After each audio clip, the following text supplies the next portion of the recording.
अस्सलाम वालेकुम।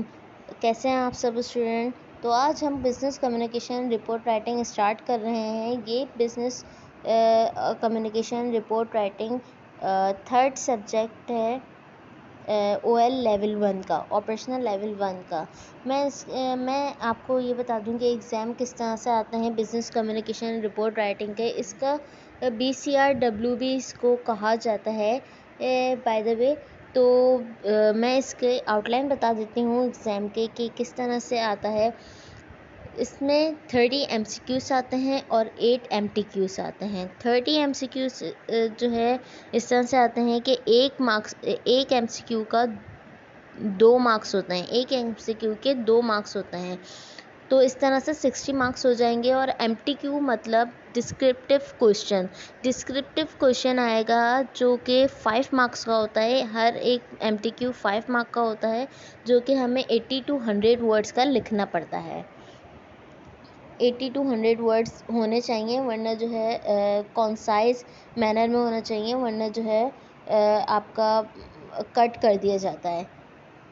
आप भले ही आपने सही लिखा हो, लेकिन अगर आपने इररेलेवेंट लिख दिया हो तो आपका कट हो जाएगा, तो आपको कम मार्क्स मिलेंगे। और हर एक MTQ को 80 to 100 वर्ड्स का ही लिखें, कोशिश कीजिए। तो MCQ तो BCRW में हमें 11 चैप्टर्स पढ़ने हैं। आज हम कोशिश करेंगे कि फ़र्स्ट चैप्टर कंप्लीट कर लें। तो आज फर्स्ट चैप्टर में हम क्या क्या पढ़ेंगे। हमें रोल ऑफ कम्युनिकेशन पढ़ना है, डेफिनेशन पढ़नी है, डेफिनेशन की कम्युनिकेशन की टाइप्स पढ़नी है, formal and informal, purpose of communication पढ़ना है कि क्या पर्पस होता है कम्युनिकेशन का, प्रोसेस पढ़ना है, कंपोनेंट्स पढ़ना है, कैरेक्टरिस्टिक्स ऑफ सक्सेसफुल कम्युनिकेशन पढ़ना है, एंड बैरियर्स टू कम्युनिकेशन पढ़ना है। बैरियर मतलब कि क्या रुकावटें होंगी और कम्युनिकेशन में क्या क्या रुकावटें आ सकती हैं, हम इसको डिटेल में पढ़ेंगे। तो हम सबसे पहले पढ़ेंगे what is communication. Definition of communication. Communication is a two-way process of exchanging information, feelings, ideas and emotions. Communication होता क्या है? कम्युनिकेशन जो है हम एक्सचेंज कर रहे होते हैं, या तो हम इंफॉर्मेशन एक्सचेंज कर रहे होंगे, या तो फीलिंग्स, आइडियाज़, इमोशंस। हम सिर्फ एक एक्सचेंज करने को हम कम्युनिकेशन कहेंगे। ये टू वे प्रोसेस होता है। आप कुछ भी एक्सचेंज कर रहे हो, आप वर्बल हो या नॉन वर्बल हो। ये हम वर्बल और नॉन वर्बल हम आगे भी पढ़ेंगे। वर्बल मतलब कि हम बोलकर कोई चीज़ शेयर कर रहे हों, और नॉन वर्बल मतलब कि हम कोई जेस्चर से शेयर कर रहे हों, कि हम किसी को इशारा कर रहे हों। तो ये एक नॉन वर्बल कम्युनिकेशन कहलाता है। तो communication word drive from the Latin word communicare which means to share. Communication जो है लैटिन वर्ड है, जिसके मायने होते हैं टू शेयर, शेयर करना, SHARE, शेयर करना। किसी भी चीज़ को हम शेयर कर रहे होते हैं बोलकर या फिर जेस्चर से, तो वो कम्युनिकेशन कहलाता है। कम्युनिकेशन जो है कम्युनिकेशन की दो टाइप्स होती हैं, एक फॉर्मल कम्युनिकेशन और एक इनफॉर्मल कम्युनिकेशन। फॉर्मल कम्युनिकेशन हम कहाँ कहाँ इस्तेमाल कर सकते हैं? या तो हम जैसे हम स्कूल में बैठे हैं, हम टीचर से फॉर्मल वे में बात करेंगे। हम ऑर्गेनाइजेशन में बैठे हैं तो हम मैनेजर से, या हम किसी भी ऑनर से हम फॉर्मल वे में बात करेंगे। और इनफॉर्मल वे में किस तरह से बात होगी? जैसे फ्रेंड से बात कर लेते हैं, वो इनफॉर्मल वे हो जाता है। फैमिली में हम बात करें तो वो इनफॉर्मल हो जाता है। हम फॉर्मल और इनफॉर्मल को थोड़ा सा डिटेल में भी पढ़ते हैं। Formal communication refers to the flow of official information through proper predefined channel and routes. Formal communication जो है ऑफिशियल इंफॉर्मेशन फ़्लो करना होता है प्रॉपर वे में। प्री डिफाइंड चैनल मतलब कि जिस चैनल के थ्रू मांगा जाता है, लाइक आपको ईमेल के थ्रू, चैनल मतलब होता है कि आपको किस चैनल, मीडियम होता है। चैनल मतलब कि आपको ईमेल के थ्रू मांगा है, टेक्स्ट थ्रू मांगा है, वीडियो के थ्रू मांगा है, आप मीटिंग में कर सकते हैं, प्रेजेंटेशन है, इस तरह से। The flow of information is controlled and need deliberate effort to be properly communicated. Formal communication में जो इन्फॉर्मेशन फ़्लो की जाती है वो कंट्रोल्ड और जो कॉन्साइज मैनर में की जाती है, कंट्रोल करके की जाती है, और उसमें एफ़र्ट डाली जाती है, प्रॉपर कम्युनिकेट किया जाता है इन फॉर्मल वे में। Formal communication flows a hierarchical structure and chain of command. Hierarchical structure means hierarchical structure chain of command मतलब होता है कि हम जैसे कि एक स्कूल में हैं, अब हम स्टूडेंट्स जो हैं डायरेक्ट जाके प्रिंसिपल से ये बात नहीं कर सकते कि भाई हमें कल की छुट्टी चाहिए, हमें जो है ना बुखार हो रहा है, हमें ये हो रहा है, वो हो रहा है।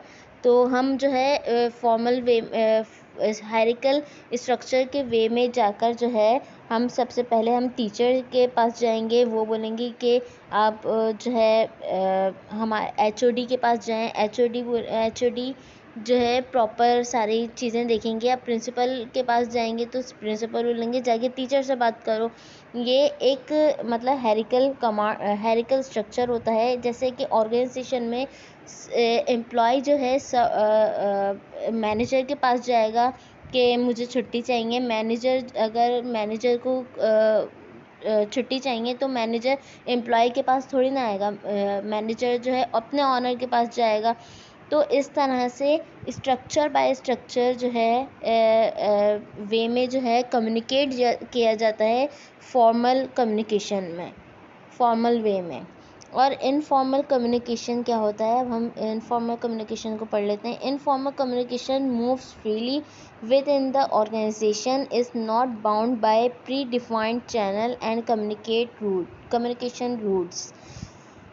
पहला जो है इनफॉर्मल कम्युनिकेशन का ये कहा जा रहा है कि ये फ्रीली मूव की जाती है ऑर्गेनाइजेशन में। जैसे एम्प्लॉय टू एम्प्लॉय बात कर रहे हैं या हमारी मैनेजर से बहुत अच्छी बात है तो हम मैनेजर से इनफॉर्मल वे में बात कर रहे हैं। इसमें ना हमें कोई चैनल के थ्रू बात करनी है, जैसे ईमेल के थ्रू। अब हम ईमेल थोड़ी ना भेजेंगे अपने फ्रेंड्स को, तो हम ईमेल के थ्रू भी बात नहीं करेंगे। तो इस तरह से, और ये बाउंड नहीं होती है इनफॉर्मल कम्युनिकेशन। तो अब हम सेकंड पढ़ते हैं। It moves a lot faster and does not have a paper trial. ये इसमें जो है इनफॉर्मल कम्युनिकेशन जो है ना मूव फास्टर होती है। मतलब कि आप जो है अगर फॉर्मल वे में बात कर रहे हैं तो अभी हमें रिटर्न एप्लीकेशन लिखनी होगी स्कूल में कि मुझे छुट्टी चाहिए, और जो है हमें फिर टीचर एचओडी को देंगे। तो इस तरह से हमें बहुत स्लो जो है ना रिप्लाई मिलता है। लेकिन इनफॉर्मल कम्युनिकेशन में अगर हमारी एचओडी से दोस्ती हुई तो हम इनफॉर्मल हम जो है फ़ौरन से ही उनको बोल देंगे कि भाई हमें छुट्टी चाहिए। तो वो आपकी बात को फ़ौरन से रिप्लाई कर देंगे। तो ये फास्टर होता है और इसमें पेपर ट्रायल की भी इतनी ज़रूरत नहीं होती है। थर्ड पढ़ते हैं। Informal communication is the work place is often called the grapevine and generally begins with employee through social relation। इसमें जो है सोशल रिलेशन काम आते हैं। इसमें जो है इनफॉर्मल कम्युनिकेशन जो है ग्रेपवाइन भी कहलाती है। इसमें ओवरऑल यही है कि आप जो है फास्ट जो है बात कर सकते हैं। इसमें स्लो का कोई वो नहीं है कि अब आपको रिटर्न में लिख कर देना हो या कुछ इस तरह से हो। अच्छा, इनफॉर्मल जो है स्पॉन्टेनियसली होती है, ऑन द स्पॉट जो है आप इनफॉर्मल कम्युनिकेशन कर सकते हो। It includes conversation, text message and social media post वगैरह। आप जो है कन्वर्जेशन कर सकते हो, टैग्स कर सकते हो, मैसेज कर सकते हो, सोशल मीडिया पोस्ट के थ्रू जो है किसी को कोई पैगाम पहुंचाना हो तो आप इनफॉर्मली कर सकते हो। अच्छा, इसमें जो है रिलेशनशिप बिल्ड किया जाता है sharing personal information. Informal communication में पर्सनल इन्फॉर्मेशन वगैरह दी जाती है। ये जो है लेस इफ़ेक्टिव होती है क्योंकि अब हम वर्बली बात कर रहे हैं या वर्बली ही जो है कर रहे हैं। अब फॉर्मल वे में आपको रिटर्न होती है तो ये इफ़ेक्टिव होती है ज़्यादा। आप कह सकते हो कि भाई हाँ, मैंने आपको रिटर्न में ये दिया था तो मेरे पास प्रूफ है। लेकिन आप इनफॉर्मल कम्युनिकेशन में आपके पास कोई प्रूफ नहीं होता तो आप जो है ये लेस इफ़ेक्टिव होती है और कभी कभार ये मिसअंडरस्टैंडिंग और मिसलीडिंग भी कर जाती है। अच्छा, अब हम ने इनफॉर्मल और फॉर्मल के बारे में बात कर ली। अब हम इसको डिफ्रेंशिएट करते हैं। Formal communication is more reliable form. अच्छा, मैंने अभी आपको बताया था कि ये एक रिटर्न में फॉर्मल कम्युनिकेशन जो है रिटर्न में होती है तो ये एक रिलायबल होती है। रिलायबल का मतलब होता है काबिल एतमाद। काबिल एतमाद होती है, ये एक रिटर्न में होती है तो आपके पास प्रूफ होती है। लेकिन इनफॉर्मल कम्युनिकेशन जो है कंपैरेटिवली जो है फॉर्मल के लेस रिलायबल होती है। ये रिलायबल क्योंकि हमारे पास कोई प्रूफ नहीं होता कि इसने ये बात कही थी, इसने वो बात कही थी, तो हमारे पास कोई प्रूफ नहीं होता तो ये लेस रिलायबल होती है। फॉर्मल कम्युनिकेशन में देखिए second, there is a paper trial. इसमें जो है मैंने जैसे आपको बताया कि रिटर्न होता है तो ये पेपर ट्रायल होता है और ये इनफॉर्मल कम्युनिकेशन में very unlike to have a paper trial. बहुत ही कम होता है कि आपको इनफॉर्मल कम्युनिकेशन में पेपर ट्रायल हो। स्लो फॉर्मल कम्युनिकेशन स्लोअर होती है, जैसे मैंने आपको बताया कि इसमें लिख कर देना पड़ता है। इसमें जो है आपको बहुत देर में आंसर आता है तो इसलिए स्लोअर होती है और ये इनफॉर्मल कम्युनिकेशन वेरी क्विक होती है। अच्छा, फॉर्मल कम्युनिकेशन जो है टाइम कंज्यूम बहुत करती है कि आप पेपर लिख कर दो, फिर वो वेट करो, फिर वो आंसर आए, तो ये टाइम कंज्यूमिंग होती है। लेकिन informal communication very little process time, मतलब कि आपको बहुत कम टाइम में जो है आपको फीडबैक आ जाता है। Formal communication is through pre defined channels. इसको प्रॉपर डिफाइंड चैनल के थ्रू जो है कम्युनिकेट किया जाता है। लाइक आपको ईमेल्स के थ्रू, मेमोस के थ्रू आपको इस तरह से कम्युनिकेट किया जाता है फॉर्मल वे में। और इनफॉर्मल कम्युनिकेशन मूव फ्रीली। आपको कम्युनिकेशन जो है बहुत ही फ्रीली मूव की जाती है। आप किसी से भी कोई भी बात कर सकते हो अगर आपकी जान पहचान है तो। Secrecy is maintained. Secrecy is maintain मतलब कि यहाँ पर कोई भी किसी से बात जैसे कि यहाँ पे एम्प्लॉय ऑनर से डायरेक्ट जाइए बात नहीं करता। यहाँ पे हेरिकल स्ट्रक्चर, जिस तरह से मैंने आपको बताया कि हेरिकल स्ट्रक्चर होता है तो इसमें ज़्यादा मिसलीडिंग, मिसअंडरस्टैंडिंग नहीं होती है। लेकिन इनफॉर्मल कम्युनिकेशन में जो है secrecy is usually not maintained due to its reliance on people। ये रिलाई करता है पीपल्स पे। तो अब जो है हम रोल ऑफ कम्युनिकेशन पढ़ेंगे। रोल ऑफ कम्युनिकेशन में क्या क्या कम्युनिकेशन में क्या रोल प्ले होता है। अच्छा, पहला है कि बिल्डिंग रिलेशनशिप। इसमें जो है अगर हम किसी से बात कर रहे हैं, किसी स्ट्रेंजर से बात कर रहे हैं तो इसमें रिलेशनशिप बिल्ड हो रहा होता है। हम ये लिख सकते हैं communication is essential for building relationship and connecting with others. People can share the thoughts, experiences and they understand each other. इसमें ये लिखा हुआ है कि कम्युनिकेशन जो है एसेंशियल होती है रिलेशनशिप बिल्ड करने के, कनेक्ट करने के पीपल से। पीपल शेयर कर सकते हैं थॉट, अपने एक्सपीरियंसेस, और वो एक दूसरे को जान सकते हैं। कम्युनिकेशन ये रोल प्ले अदा करती है बिल्ड रिलेशनशिप करने में। सेकंड है इंफॉर्मेशन। यहाँ पर आप शेयरिंग इंफॉर्मेशन भी लिख सकते हैं। Communication is necessary for sharing information and knowledge. It enables that people can learn, exchanging ideas and collaborate on projects. Communication में आप जो है शेयर कर सकते हैं इंफॉर्मेशन, नॉलेज। ये जो है पीपल जो है लर्न कर सकते हैं, अपने एक्सचेंजिंग आइडियाज़ कर सकते हैं, कोलैबोरेट कर सकते हैं इंफॉर्मेशन एक्सचेंज करते वक्त। अब थर्ड जो है problem solving. Communicate is the simple way to solve and resolve the conflicts and managerial crisis. Problem solve करने में काम आता है। और डिसीजन मेकिंग में जो है it's important to work together.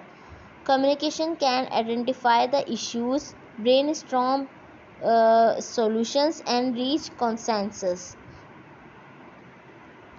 Decision making में जो है आप जो है आइडेंटिफाई कर सकते हो इश्यूज। ब्रेनस्टॉर्म सॉल्यूशंस मतलब कि आप सॉल्यूशन फाइंड कर सकते हो। रीच कंसेंसस मतलब होता है कि आप अपने डिसीजन पे पहुंच जाते हो कम्युनिकेशन के थ्रू। लाइफ बैलेंस जो है communication is essential of personal and professional development. It enables people to learn new skills, receive feedbacks, to grow and develop as individual.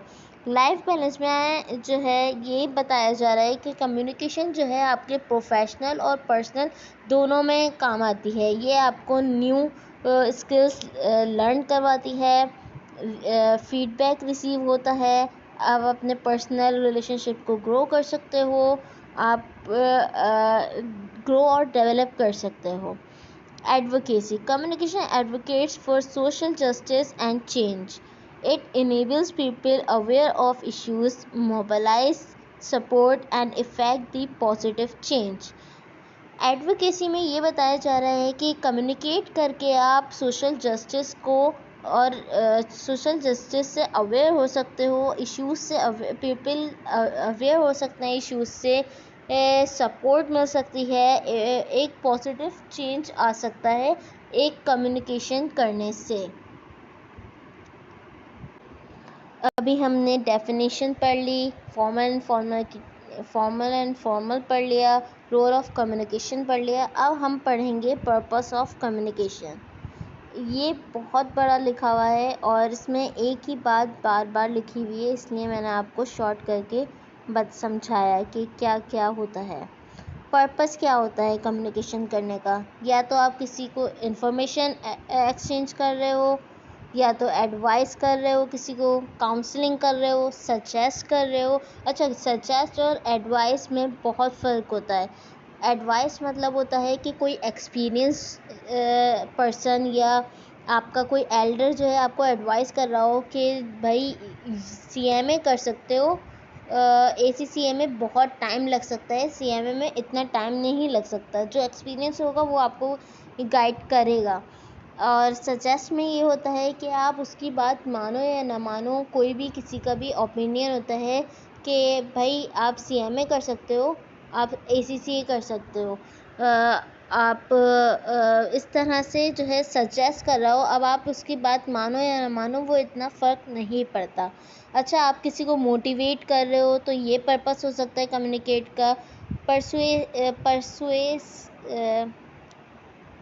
Persuasion होती है। परसुएशन मतलब होता है किसी को परसू करना, मतलब किसी को अपनी बातों में लाना। परसुएट करना किसी को अपनी बातों में लाना, किसी से अपना काम निकलवाना, इसको परसुएट कहते हैं। वार्निंग, आप किसी को वार्निंग कर सकते हो। नेगोशिएशन, आप किसी से साथ नेगोशिएट कर सकते हो। हम शॉप पर जाते हैं, वहाँ पे नेगोशिएशन कर रहे होते हैं, भाई इतने का नहीं इतने का दे दो। एजुकेशन में हो सकता है, ट्रेनिंग में हो सकता है। अब हम इसको डिस्कस कर लेते हैं डिटेल में। Information, one of the objective of communication is inquiring, supplying और receiving information. Without information you remain ignorant to what happens around you. अगर हम किसी ऑर्गेनाइजेशन में काम कर रहे हो और विदाउट इंफॉर्मेशन हम किसी जैसे हमारे पास कोई रिपोर्ट तैयार करनी है और हम बिना इंफॉर्मेशन के रिपोर्ट तैयार कर दें और उसमें जो है बहुत सारी गलतियां आ जाएं, तो ऑनर तो आपको इग्नोर करेगा, आपको बोलेगा कि आपकी परफॉर्मेंस अच्छी नहीं है, भाई आप जाओ यहाँ से। तो आपको इन्फॉर्मेशन जो है कंप्लीट होनी चाहिए हर एक चीज़ की। इसमें इन्होंने एग्जांपल दी हुई है, if you want to start a business you will need information about the product you are interested in. तो आप जो है स्मॉल बिजनेस स्टार्ट कर रहे हैं और उसमें आपको इन्फॉर्मेशन जो है प्रोडक्ट की जिसमें आप इंटरेस्टेड हो वो लाजमी होनी चाहिए, पूरी होनी चाहिए। अच्छा, advice is a personal opinion about what to do, how to do and where to do. इसका मतलब है कि आपका पर्सनल ओपिनियन होता है कि क्या कर रहे हो, क्या करना है, कैसे करना है और कहाँ करना है। ये एक एडवाइस होती है जो आप किसी को दे रहे हो या आपको कोई दे रहा हो। It points out a particular case of action in a particular situation with a view of changing the behavior and opinion of the receiver. एक एडवाइस जो है वो जो है आपका एक्शन वो जो है आपके व्यू को चेंज कर सकता है, आपके बिहेवियर को चेंज कर सकता है और रिसीवर के ओपिनियन को चेंज कर सकता है।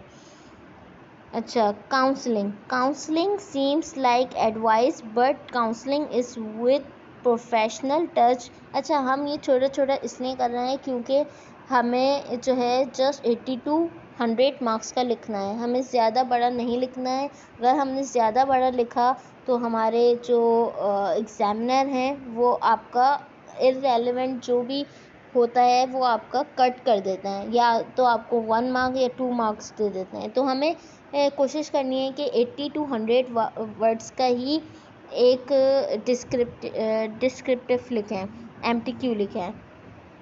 अगर आपके 5 पर्पस ऑफ कम्युनिकेशन अगर आपका आ गया और आपको 5 हेडिंग्स लिखनी है तो आपको हर हेडिंग में 20 वर्ड्स लिखने हैं। 20 to 25 वर्ड्स, 25 ज़्यादा हो जाएंगे लेकिन 20 to 20 वर्ड्स लिखने हैं लाजमी तौर पे।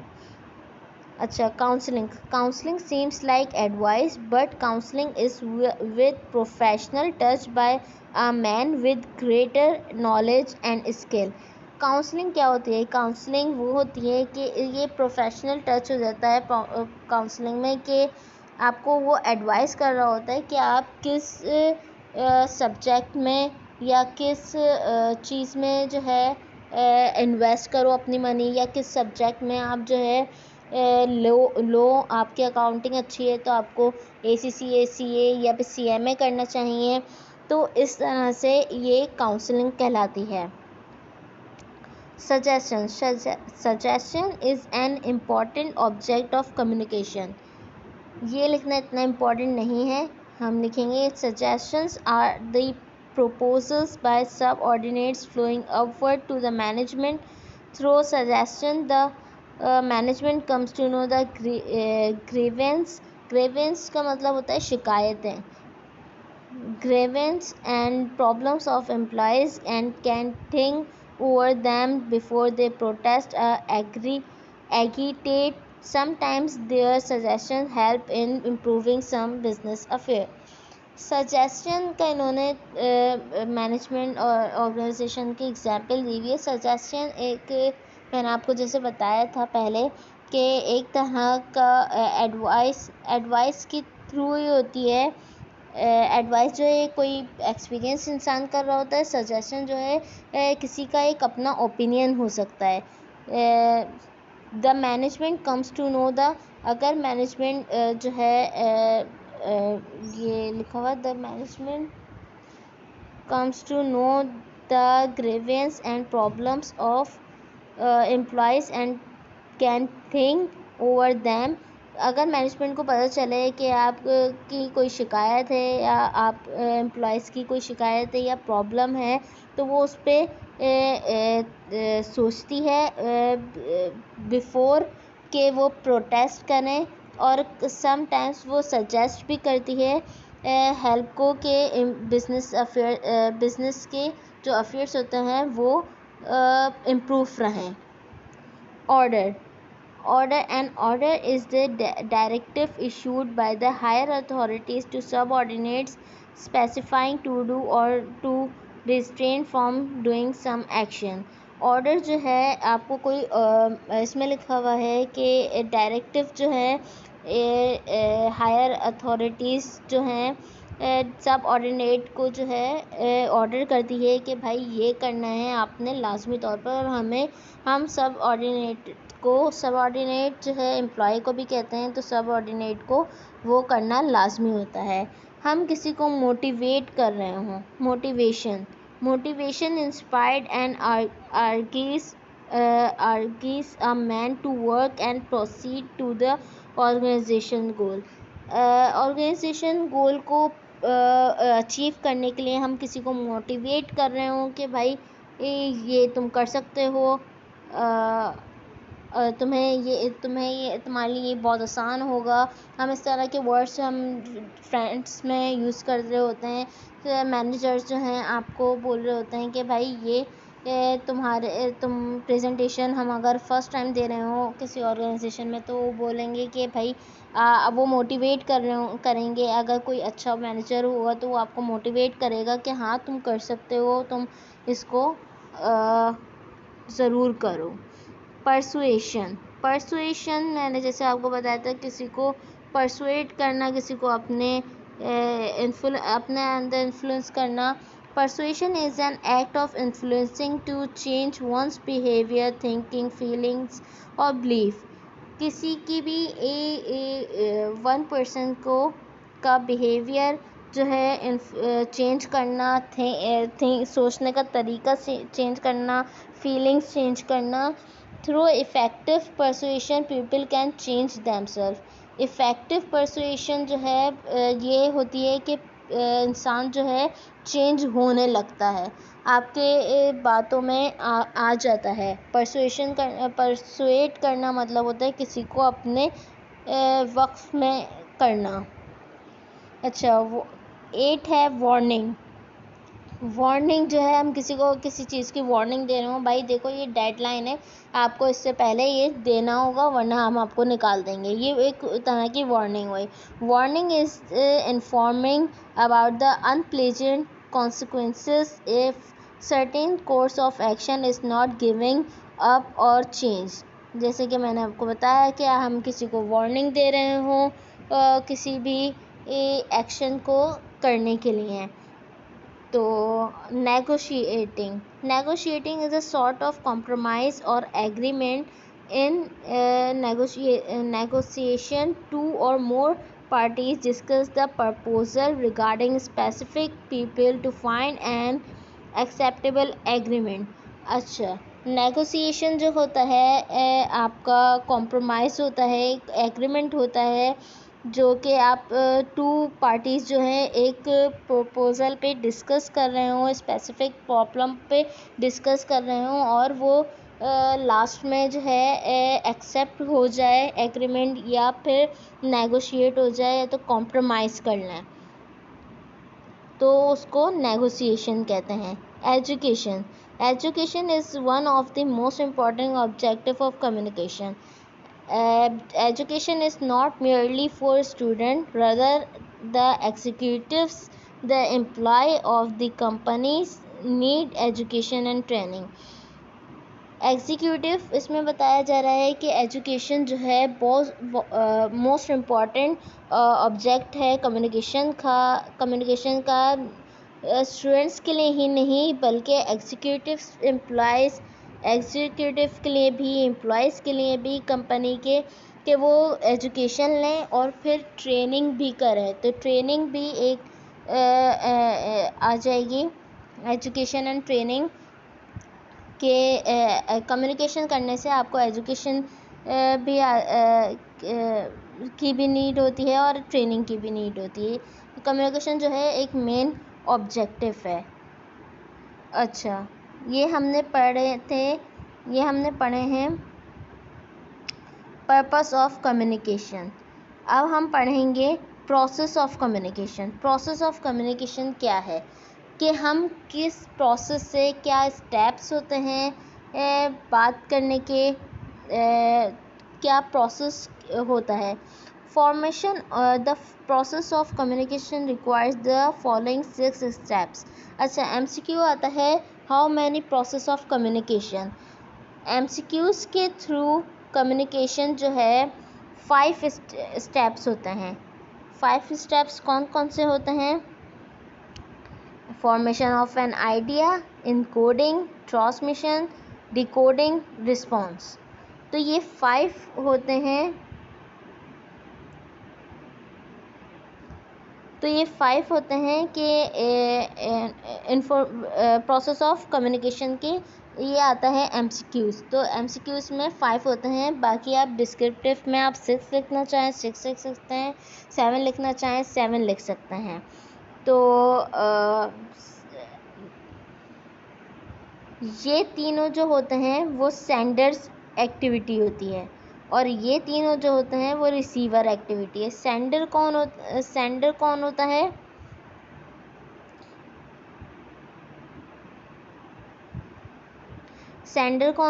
सेंडर वो होता है जो भेज रहा हो। कोई मैसेज हो,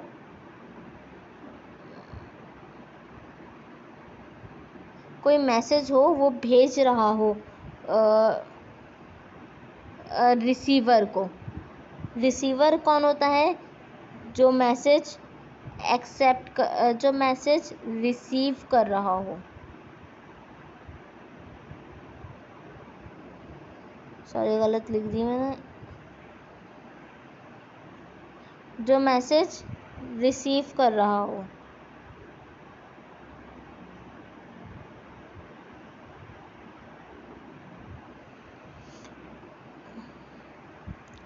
तो हमें क्या क्या है?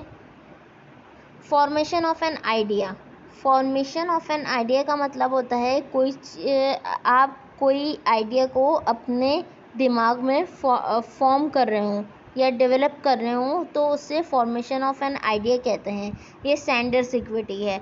Encoding of an idea. Encoding मतलब ये नहीं होता कि आप कोई कोडिंग इस्तेमाल कर रहे हो। इनकोडिंग का मतलब होता है कि आप अपनी जो आपने सोचा है उसको वर्ड्स में या सिंबल्स में या जेस्चर के थ्रू जो है इनकोड कर रहे हो। ये फॉर्मल भी होता है, इनफॉर्मल भी होता है। मैंने पहले भी बताया है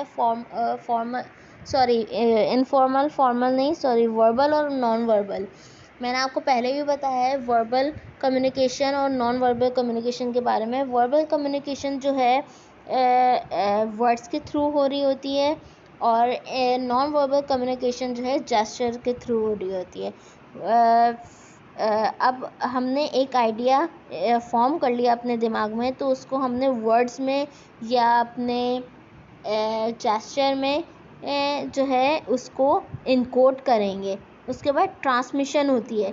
ट्रांसमिशन किसे कहते हैं? ट्रांसमिशन कहते हैं कि किसी भी एक मैसेज को आप फ़ोन के थ्रू, टेलीविज़न के थ्रू या किसी भी चीज़ के थ्रू या जेस्चर के थ्रू या माउथ से जो है भेज रहे हो। भेजने वाली चीज़ को ट्रांसमिशन कहेंगे। किसी मैसेज को ट्रांसमिट करना। इसमें रिसेप्शन आ गई है। ये चीज़ें तो जब हम अपना फॉर्म कर रहे हैं आइडिया और जब तक हम भेज रहे हैं तो उसे कहेंगे, तो उसे जब तक हम भेज ना दें तो वो आइडिया वो सेंडर्स एक्टिविटी होगी और जब रिसीव हो जाएगा तो वो होगी रिसीवर्स एक्टिविटी। रिसीवर्स एक्टिविटी में क्या है, रिसेप्शन। रिसेप्शन का मतलब ये नहीं है कि वलीमा, रिसेप्शन का मतलब ये है कि रिसेप्शन का मतलब ये है कि आप रिसीव कर रहे हो किसी के मैसेज को रिसीव कर रहे हो जेस्चर के थ्रू, वर्बल या नॉन वर्बल, आप इसको एक्सेप्ट कर रहे हो। अच्छा, डिकोडिंग का क्या मतलब होता है? डिकोडिंग मतलब भी इनकोडिंग की तरह ही होता है। डिकोडिंग मतलब होता है जो रिसीवर अपना मैसेज डिकोड कर रहा हो। डिकोड मतलब किसी कन्वर्ट कर रहा हो वर्ड्स में, सिंबल्स में, या फिर जेस्चर के थ्रू डिकोड करके दे रहा हो। किसी ने इशारा करके पानी मांगा तो वो भी इशारा करके बोलेगा ओके ला रहा हूँ, तो ये, या फिर वो डिकोड करेगा अपने वर्ड्स को कि अच्छा ला रहा हूँ। इस तरह से ये जो है वो डिकोडिंग कहलाएगा। रिस्पॉन्स के उसने रिस्पॉन्स किया है। रिस्पॉन्स करने जब तक रिस्पॉन्स नहीं होगा तो वो एक प्रोसेस ऑफ कम्युनिकेशन कंप्लीट नहीं होगा। रिस्पॉन्स करना लाजमी है। ये जब तक वो रिस्पॉन्स नहीं करेगा और एक्सेप्ट नहीं करे, रिसीव नहीं करेगा मैसेज को, तो वो रिसीवर एक्टिविटी नहीं होगी। वो रिसीवर एक्टिविटी जब से शुरू होती है जब वो किसी मैसेज को रिसीव कर ले और रिस्पॉन्स कर दे, तो ये होती है रिसीवर एक्टिविटी। अब हम इसको डिटेल में पढ़ेंगे।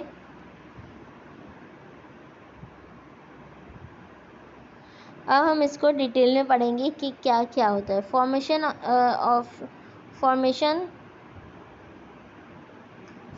Of an idea. Formation of an idea क्या होता है? The first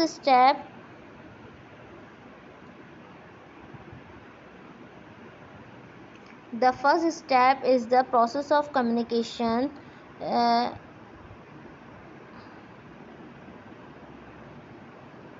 The first step is the process of communication is formation of an idea.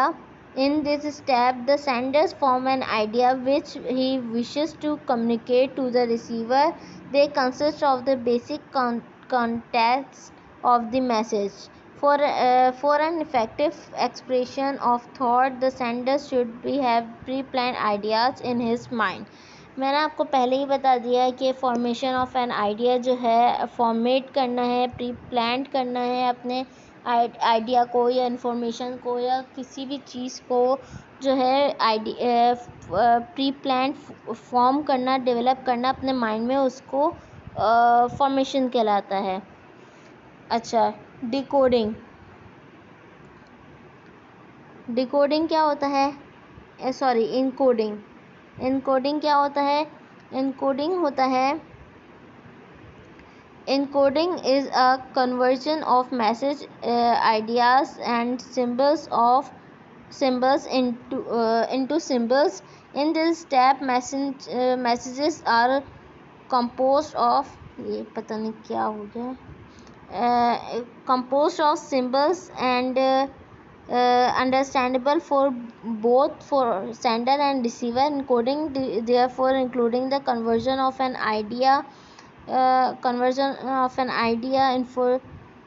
by the sender, which may be verbal or non-verbal.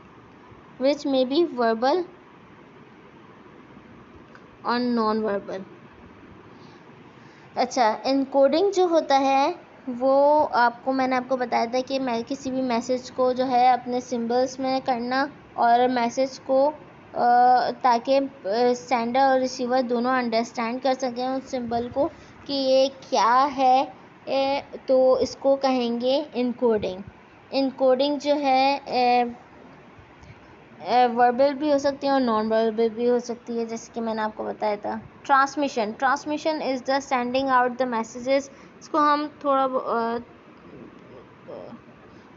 जल्दी करेंगे क्योंकि मैं ये सब कुछ आपको बता चुकी हूँ। Transmission is sending out the messages to some receiver by the sender is responsible for the selection of media और फॉर ट्रांसमिशन। इसका मतलब यही है कि मैसेज को किस तरह से सेंडर जो है रिसीवर तक पहुंचाएगा, क्या सेंडर की रिस्पॉन्सिबिलिटी होगी कि वो किस मीडियम से जो है ट्रांसमिट करेगा। द सेकंड पैराग्राफ देखें, द वर्बल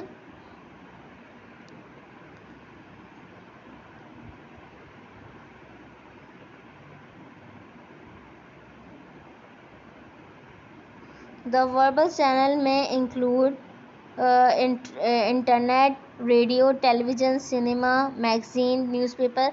किसी भी थ्रू किसी को भी इंफॉर्मेशन या मैसेज डिलीवर करना, एक्सचेंज करना, उसको किस मीडियम के थ्रू जो है ट्रांसमिट कर रहे हैं, कि रेडियो के थ्रू, इंटरनेट के थ्रू, टेलीविज़न के थ्रू, मैगज़ीन, किसी भी चीज़ के थ्रू कम्युनिकेट करना या ट्रांसमिट करना मीडियम के थ्रू, तो उसको ट्रांसमिशन कहते हैं। रिसेप्शन, किसी भी मैसेज को रिसीव करना, उसको रिसेप्शन कहते हैं। In this process of communication, this is the first function of the receiver of the message. Here the receiver receives the message send bye the sender. Sender का send किया हुआ message को receive करना reception कहलाता है। Decoding is the conversion of encoded symbol into meaningful words. The requirement of this step is that both the sender and the receiver enjoy the identical qualification and mental filter। इसका मतलब है कि आपको जो भी message को हैगा उसको रिसीवर जो है डिकोड करेगा अपने सिंबल्स में। इसमें ये लिखा हुआ है, otherwise the receiver won't be able to comprehend the encoded symbol into meaningful words। तो डिकोड करने को डिकोडिंग कहलाता है। किसी भी सिंबल को किसी भी मैसेज को, मतलब रिप्लाई को, किसी भी फीडबैक को, किसी भी रिस्पॉन्स को, इसको डिकोड करना, इसको किसी भी वर्ड्स में या किसी भी जेस्चर में कन्वर्ट करने को डिकोडिंग कहते हैं। रिस्पॉन्स, फीडबैक जो है लास्ट स्टेप होता है रिसीवर का, जो कि इंडिकेट करता है इफ़ेक्टिवनेस कम्युनिकेशन को। ये जो है फीडबैक होता है कि मैंने जैसे कि आपको बताया था कि ये मोस्ट इम्पॉर्टेंट होता है कम्युनिकेशन प्रोसेस ऑफ कम्युनिकेशन का।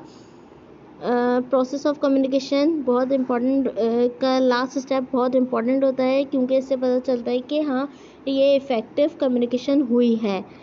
रिस्पॉन्स करना, किसी को फीडबैक देना। अब हम कंपोनेंट ऑफ कम्युनिकेशन, अब हम नेक्स्ट लेक्चर में पढ़ेंगे। ये वाली वीडियो बहुत ज़्यादा लंबी हो चुकी है, तो बस आज हमने क्या क्या पढ़ा है। हमने डेफिनेशन ऑफ कम्युनिकेशन पढ़ा, रोल ऑफ कम्युनिकेशन पढ़ा, हमने द पर्पस ऑफ कम्युनिकेशन पढ़ा, द प्रोसेस ऑफ कम्युनिकेशन पढ़ा। अब ये 3 जो भी क्वेश्चन हैं, अब हम इसको अगली वीडियो में इंशाल्लाह पढ़ेंगे।